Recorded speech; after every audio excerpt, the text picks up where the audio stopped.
नमस्कार दोस्तों, आप सभी का इस वीडियो में स्वागत है। मेरा नाम है सक्षम शर्मा और आज इस वीडियो में हम तीसरी और चौथी एंग्लो मैसूर वॉर को डिस्कस करने वाले हैं।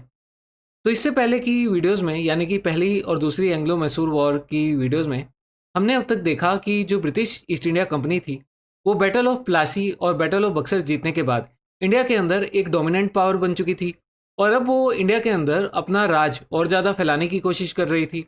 और उनकी नज़र पड़ती है किंगडम ऑफ मैसूर पे, क्योंकि मैसूर के पास मालाबार का काफ़ी फर्टाइल एरिया था जहाँ पर स्पाइसेस की प्रोडक्शन होती थी और मैसूर के पास काफ़ी सारे पोर्ट्स भी थे जो ब्रिटिश ईस्ट इंडिया कंपनी अपने कंट्रोल में लेना चाहती थी। तो इसी के चलते उन्होंने निज़ाम ऑफ हैदराबाद और मराठास के साथ मिलकर मैसूर पर अटैक कर दिया। इसके साथ शुरू हुई पहली एंग्लो मैसूर वॉर। लेकिन यहाँ पर जो मैसूर के रूलर थे इस समय यानी कि हैदर अली ने काफ़ी अच्छी डिप्लोमेटिक स्किल्स दिखाई और जो मराठास और निज़ाम थे हैदराबाद के उनको युद्ध से अलग कर दिया। तो अब बचे सिर्फ हैदर अली की मैसूर की आर्मी और ब्रिटिश ईस्ट इंडिया कंपनी। और हैदर अली ने पहले एंग्लो मैसूर वॉर में ब्रिटिशर्स को बुरी तरह हरा दिया और ब्रिटिशर्स को ट्रीटी ऑफ मद्रास साइन करनी पड़ी। इस ट्रीटी के अंतर्गत एक कंडीशन थी कि अगर मैसूर पर और या ब्रिटिश ईस्ट इंडिया कंपनी पर कोई भी अटैक करेगा तो दोनों ही एक दूसरे की सहायता करेंगे। पर जब 1771 में मराठास ने मैसूर के ऊपर अटैक किया तो ब्रिटिशर्स ने ट्रीटी ऑफ मद्रास की शर्तों को मानने से इनकार कर दिया और हैदर अली की सहायता करने के लिए वो नहीं आए। इसी के चलते आगे जाके हैदर अली ने फ्रेंच के साथ हाथ मिला लिया और फ्रेंच अब ब्रिटिशर्स के वैसे तो पहले से ही दुश्मन थे, लेकिन अब ब्रिटिशर्स फ्रेंच को इंडिया से बाहर निकालने की कोशिश कर रहे थे और उन्होंने फ्रेंच की अलग अलग सेटलमेंट्स जहाँ पर भी फ्रेंच की कॉलोनीज थी उन पर अटैक करना शुरू कर दिया। और उन्होंने एक पोर्ट पे अटैक किया जिसका नाम था माहे और माहे आता था हैदर अली की टेरिटरी में। और हैदर अली ने अपने खुद के सैनिक वहाँ पर तैनात कर रखे थे फ्रेंच की सुरक्षा के लिए, लेकिन ब्रिटिशर्स ने इस चीज़ को अनदेखा करते हुए माहे को अपने कब्जे में ले लिया। इस चीज़ को हैदर अली ने अपने अथॉरिटी के ऊपर डायरेक्ट सवाल समझा और हैदर अली ने ब्रिटिशर्स के साथ सेकंड एंग्लो मैसूर वॉर शुरू कर दी। अभी सेकंड एंग्लो मैसूर वॉर भी काफ़ी सालों तक चलती रही, 4 साल तक, और इसमें कुछ खास परिणाम नहीं निकला। और इसी बीच में 1982 में हैदर अली की कैंसर के चलते डेथ हो गई। उसके बाद टीपू सुल्तान ने गद्दी संभाली और अब ये जो सेकंड एंग्लो मैसूर वॉर है इनकन्क्लूसिवली ख़त्म हो गई। यहाँ पर हुई ट्रीटी ऑफ मैंगलोर जिसमें ज़्यादातर जो टर्म्स थी वो टीपू सुल्तान ने डिक्टेट की और दोनों पावर्स ने यानी कि मैसूर और ब्रिटिश ईस्ट इंडिया कंपनी ने एक दूसरे की छीनी हुई टेरिटरीज एक दूसरे को वापस कर दी। अब हम आते हैं तीसरी और चौथी एंग्लो मैसूर वॉर में। तो इस समय हमें पहले टीपू सुल्तान के बारे में डिटेल में जान लेते हैं, क्योंकि अब जो ये वॉर होने वाली है इनका लीडर टीपू सुल्तान ही थे। तो टीपू सुल्तान हैदर अली के बेटे थे और हालांकि हैदर अली खुद एक इलिटरेट थे, एक अनपढ़ थे, उन्होंने टीपू सुल्तान की एजुकेशन में कोई कमी नहीं छोड़ी। टीपू सुल्तान को काफ़ी सारी लैंग्वेजेस आती थी, वो फ्रीली कन्वर्स कर सकते थे अरेबिक, पर्शियन, कैनरीज और उर्दू में। टीपू एक ग्रेट वॉरियर भी थे, इन्हें टाइगर ऑफ मैसूर कहा जाता था। इसके रिलेटेड भी एक किस्सा है। टीपू अपने एक फ्रेंच अलाई के साथ टाइगर का शिकार करने गए और जो टाइगर था उसके ऊपर जब इन्होंने गोली चलाई तो इनका निशाना चूक गया। तो वो जो टाइगर था इनके ऊपर अटैक करने के लिए कूद पड़ा और टीपू सुल्तान के पास कोई हथियार नहीं था। उनके पास एक चाकू था, वो भी ज़मीन पे गिर गया साइड में, और वो टाइगर से ये लड़ते रहे और बीच में इन्होंने किसी तरीके से उस चाकू को वापस उठाया और उस टाइगर के अंदर गाड़ दिया। उसके बाद से इन्हें टाइगर ऑफ मैसूर कहा जाने लगा और ये आर्मी की इम्पोर्टेंस को समझते थे। उन्होंने पूरी केयर करी एक एफिशिएंट आर्मी मिलिट्री को यानी कि एक एफिशिएंट मिलिट्री फोर्स को रेज करने की। साथ ही टीपू साइंस एंड टेक्नोलॉजी में भी बिलीव करते थे। इन्हें इंडिया का पहला रॉकेट मैन भी कहा जाता है। अब्दुल कलाम ने इनको खुद इंडिया का पहला रॉकेट मैन बोला था, क्योंकि इन्होंने इंडिया के अंदर रॉकेट टेक्नोलॉजी इंट्रोड्यूस की थी। इसके ऊपर इन्होंने काफ़ी रिसर्च करवाई थी और ख़ुद एक मिलिट्री मैनुअल भी पब्लिश किया था रॉकेट्स के ऊपर। इन्होंने अपनी आर्मी में एक स्पेशल ब्रांच रखी हुई थी 500 लोगों की, जो कि सिर्फ ये रॉकेट्स का काम संभालते थे। और हमने पिछले वीडियो में देखा था कि कैसे सेकेंड एंग्लो मैसूर वॉर में बैटल ऑफ पोलीलूर में ब्रिटिश ईस्ट इंडिया कंपनी को टीपू की सेना ने बुरी तरह हरा दिया था, जिसका एक जो मेन रीज़न था वो इनकी रॉकेट टेक्नोलॉजी थी। वहाँ पर रॉकेट्स का अच्छा खासा इस्तेमाल हुआ था। इनके रॉकेट्स इतने एडवांस थे कि जब ये चौथी एंग्लो मैसूर वॉर में हार गए तो उसके बाद ब्रिटिश ईस्ट इंडिया कंपनी ने जो इनके राज्य में रॉकेट्स रखे हुए थे उनको अपने पास ले गए और उनके ऊपर रिसर्च करके अपने रॉकेट टेक्नोलॉजी में वो सारी रिसर्च इंक्लूड कर दी। साथ ही टीपू ने रियलाइज़ किया इम्पोर्टेंस ऑफ नेवल फोर्स का, यानी कि समुद्री लड़ाई की इम्पोर्टेंस इन्हें अच्छे से समझ आती थी। इन्होंने कोशिश की 22 बैटलशिप्स और 20 फ्रिगेट का एक फ्लीट बनाने की। इसके लिए इन्होंने 3 डॉकयार्ड्स भी बनाए, मैंगलोर, वाजिदाबाद और मौलिदाबाद में। हालांकि क्योंकि इस समय ये एंग्लो मैसूर वॉर भी साथ साथ चल रही थी तो इसके ऊपर इतना ज़्यादा काम नहीं हो पाया, तो ये जो नेवी है वो अल्टीमेटली तैयार नहीं हो पाई। लेकिन ये अकेले ऐसे रूलर थे जो कि ब्रिटिशर्स को जिन्होंने पानी के अंदर टक्कर देने की कोशिश की थी। इनके अलावा ना इनके पहले और ना इनके बाद किसी भी रूलर कोई भी ब्रिटिशर्स को पानी यानी नेवी के मामले में कोई टक्कर नहीं दे पाया। उसके अलावा टीपू ने एक नया कैलेंडर और नए सिस्टम ऑफ वेट्स भी इंट्रोड्यूस किए अपने राज्य में, और एक नया सिस्टम भी इंट्रोड्यूस किया कॉइनेज का। इनके समय में मैसूर एक बहुत ही प्रॉस्परस स्टेट था। उसने काफ़ी इकोनॉमिकली प्रॉस्पर किया।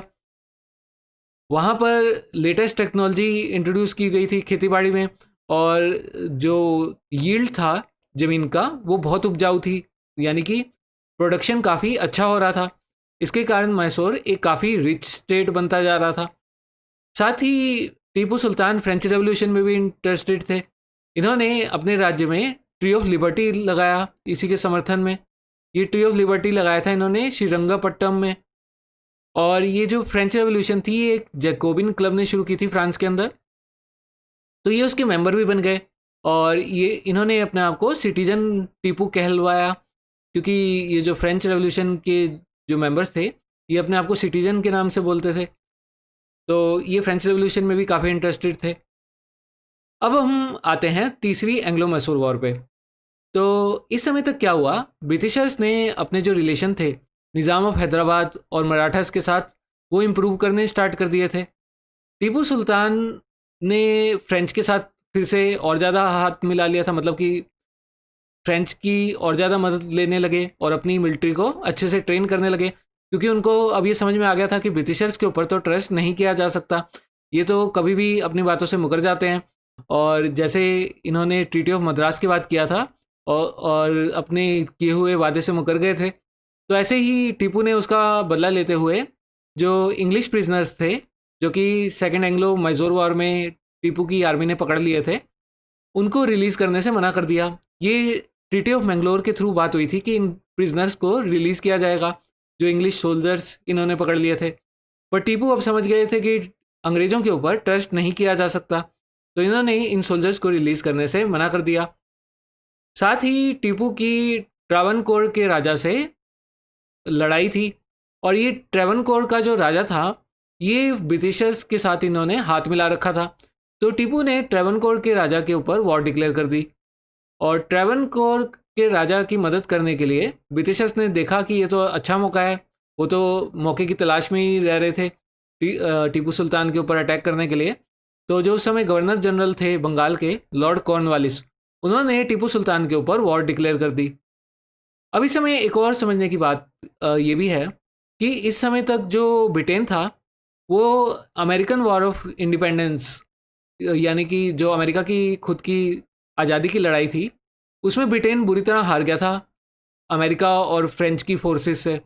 और अब उनका जो सारा ध्यान था वो इंडिया के अंदर आ गया था। वो किसी भी हालत में इंडिया को अपने हाथ से जाने नहीं देना चाहते थे, और उन्होंने इंडिया के अंदर ही अपने सारे रिसोर्सेज और सेना तैनात करनी शुरू कर दी थी। और वो इंडिया के अंदर भारी मात्रा में टेरिटोरियल एक्सपेंशन करना चाहते थे, क्योंकि इस समय तक क्या हो गया था कि इंग्लैंड के अंदर इंडस्ट्रियल रेवोल्यूशन स्टार्ट हो गया था, और वो चाहते थे कि वो जो सारे कपड़े वगैरह वहाँ पर चीज़ें तैयार हो रही हैं वो इंडिया में बेच सकें। तो इस लड़ाई में टीपू सुल्तान की फोर्सेस लॉर्ड कॉर्नवालिस की फोर्सेस से भिड़ी, और वो जो फर्स्ट फेज था लड़ाई का, उसमें टीपू की फोर्सेस हार गई। पर टीपू एक बहुत ही काफ़ी अच्छे कमांडर थे। उन्होंने देखा कि उनकी वो लड़ाई में हार रहे हैं, तो उन्होंने अपनी फोर्सेस को वापस लेके रिट्रीट कर लिया। और काफ़ी टाइम तक इनके बीच में ये रिट्रीट का ही खेल चलता रहा कि टीपू पीछे पीछे हटते गए और ब्रिटिशर्स उनके ऊपर अटैक करने के लिए आते थे, और टीपू और पीछे हट जाते थे, और अगर कोई भी ब्रिटिश आर्मी की टुकड़ी अलग हो गई तो उसके ऊपर चुपके से टीपू सुल्तान अटैक कर देते थे। तो ऐसे ही आगे चलते चलते इंग्लिश ने पहले बेंगलोर को अपने कब्जे में ले लिया। उसके बाद उन्होंने प्लान बनाया कि टीपू का जो कैपिटल है वहाँ पर अटैक किया जाए। सेरिंगापट्टम पर उन्होंने अटैक करने का प्लान बनाया। और इस टाइम तक इंग्लिश फोर्सेस के पास जो निज़ाम ऑफ हैदराबाद है उनकी कैवलरी भी पहुंच चुकी थी, और मराठास की आर्मी भी उनकी मदद करने को पहुंच चुकी थी। तो इन तीनों की फोर्सेस ने मिलकर टीपू के कैपिटल सेरिंगापट्टम को इन्होंने यहाँ पर उसको चारों तरफ से सराउंड कर लिया। अब टीपू ने देखा कि वो तो इस लड़ाई में जीत नहीं पाएंगे, तो उन्होंने पीस के लिए बातचीत करनी स्टार्ट कर दी। और इसी के साथ ये जो वॉर थी ये ट्रीटी ऑफ सेरिंगापट्टम के साथ ख़त्म हो गई, जिसमें अंग्रेज़ों ने ट्रीटी ऑफ सेरिंगापट्टम में पीस की टर्म्स डिक्टेट की। और वो जो टर्म्स थी वो कुछ इस तरीके से थी कि टीपू को लगभग अपना आधा किंगडम अंग्रेज़ों को देना पड़ा, इंक्लूडिंग जो एरियाज थे मालाबार की, जहाँ पर अंग्रेज़ों की नज़र थी, क्योंकि यहाँ पे स्पाइसेस की बहुत ज़्यादा प्रोडक्शन थी। साथ ही डिंडीगुल, कुर्ग और बारामहल के एरियाज इन्हें अंग्रेज़ों को देने पड़े। उसके अलावा अंग्रेज़ों को 3 करोड़ रुपए इन्होंने वॉर के अंदर जो उनका खर्चा हुआ है उसके लिए दिए। अंग्रेज़ इस चीज़ में बहुत चालाक थे। वो क्या करते थे कि जब भी कोई लड़ाई जीतते थे ना, तो उनका लड़ाई में जो भी खर्चा हुआ है वो सारा वो हारने वाली पार्टी के सिर पे लाद देते थे। अब वो उसे जैसे मर्जी, चाहे किसानों का खून चूस के किसी भी तरीके से चुकाए, उन्हें उससे मतलब नहीं। तो यहाँ पर भी उन्होंने यही किया। और यहाँ पर उन्होंने, ताकि टीपू अपने ये जो पैसे हैं ये पूरी तरह से चुका दे, इसके लिए उनके जो 2 बेटे हैं उनको अपने पास बंदी बना के रख लिया। तो यहाँ पर आप फोटो में देख भी सकते हैं, ये एक आर्टिस्ट की डिस्क्रिप्शन है, जहाँ लॉर्ड कॉर्नवालिस टीपू सुल्तान के बच्चों को एक होस्टेजेस के तौर पे लेने आए हैं। और तो इसी के साथ ये लड़ाई स्टार्ट हो मतलब ख़त्म हो गई। और अब मैं यहाँ पे आपको मैप पे भी दिखा देता हूँ कि कौन कौन सी टेरिटरीज मैसूर से छीन ली गई। तो ये जो ब्लू रीजन है ये कृष्णा और पेन्नार का एरिया, जिस पे निज़ाम की नज़र थी, ये ब्रिटिशर्स ने उनको दे दिया, निज़ाम ऑफ हैदराबाद को। साथ ही ये माहे का और मालाबार का एरिया ब्रिटिशर्स ने अपने पास ले लिया, और ये बाकी का एरिया भी यहाँ पर ब्रिटिशर्स ने मैसूर से छीन लिया। उसके अलावा ये एरिया इन्होंने मराठास के लिए रखा था, पर ब्रिटिशर्स और मराठास के बीच में इस समय कुछ मिसअंडरस्टैंडिंग स्टार्ट हो गई थी, तो ये एरिया भी ब्रिटिशर्स के पास ही आ गया था। तो अब हम आते हैं चौथी एंग्लो मैसूर वॉर पे।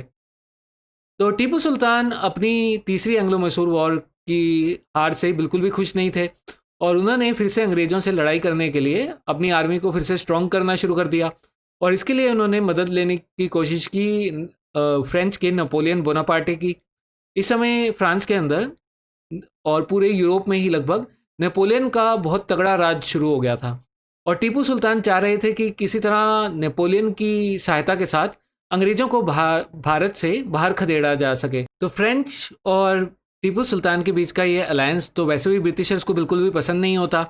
इसी बीच में वो टीपू को सब्सिडरी अलायंस के तहत अपने अंदर लाने की कोशिश करते हैं, क्योंकि इस समय इंडिया के जो गवर्नर जनरल बन चुके थे वो थे लॉर्ड वेलेस्ली, और इन्होंने काफ़ी सारे स्टेट्स को सब्सिडरी अलायंस के थ्रू अपने कंट्रोल में कर लिया था।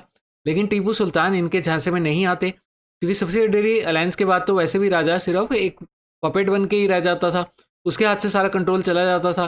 क्योंकि सब्सिडरी अलायंस में राजा को अपनी आर्मी को डिसबैंड करना पड़ता था, और उनकी सुरक्षा वगैरह की सारी जिम्मेदारी ईस्ट इंडिया कंपनी ले लेती थी पैसे के बदले में। तो टीपू सुल्तान ने सब्सिडरी अलायंस से इनकार कर दिया। उसके बाद चौथा एंग्लो मैसूर वॉर शुरू हो गया, और चौथे एंग्लो मैसूर वॉर के समय जो टीपू सुल्तान का मैसूर की जो फाइनेंशियली जो हालत थी वो अब पहले जैसी नहीं रही थी, और क्योंकि हमने ये यानी कि थर्ड एंग्लो मैसूर वॉर में देखा कि कैसे मैसूर की आधी territories British east India company ने छीन ली थी और अब मैसूर के पास पहले जैसी सेना नहीं थी। अब मैसूर चारों तरफ से अटैक किया गया और इस समय ब्रिटिश ईस्ट इंडिया कंपनी ने मराठास और निज़ाम ऑफ हैदराबाद के साथ मिलकर अटैक किया और टीपू की ट्रूप्स को टोटली सराउंड कर लिया गया। इन्हें श्रीरंगापट्टम जो इनका कैपिटल था वहाँ पे सराउंड कर लिया गया। और इसी टाइम की एक काफ़ी फेमस कहानी है कि इस समय जो टीपू के फ्रेंच एलाइज होते हैं वो इन्हें कहते हैं कि आपके लिए पैसेज तैयार कर दिया गया है, आप यहाँ से चुपके से निकल जाइए। तो टीपू बोलते हैं कि बकरी की तरह पूरी ज़िंदगी जीने से अच्छा है कि मैं शेर की तरह एक दिन जीऊँ, और अपनी इसी बहादुरी का प्रदर्शन करते हुए ये युद्ध में मारे जाते हैं। तो यहाँ पर ब्रिटिशर्स को डिसाइसिव विक्ट्री मिलती है और मैसूर जो है वो हार जाता है और टीपू की लड़ते हुए मौत हो जाती है। तो इसका जो रिज़ल्ट होता है वो ये होता है कि जो टीपू की टेरिटरीज हैं अब पूरी तरह ब्रिटिशर्स अपने में और निज़ाम ऑफ हैदराबाद के साथ बांट लेते हैं। मैं आपको मैप पे दिखाता हूँ। तो ये जो सारी टेरिटरीज थी मैसूर की, ये तो ब्रिटिशर्स ने अपने कब्ज़े में ले ली। उसके अलावा ये territories they the Nizam of Hyderabad को। ये जो टेरिटरीज थी बीच की, ये मराठास के लिए रखी थी, पर यहाँ पर ब्रिटिशर्स और मराठास के बीच में कुछ कन्फ्लिक्ट हो गए तो ये भी ब्रिटिशर्स के पास ही चली गई।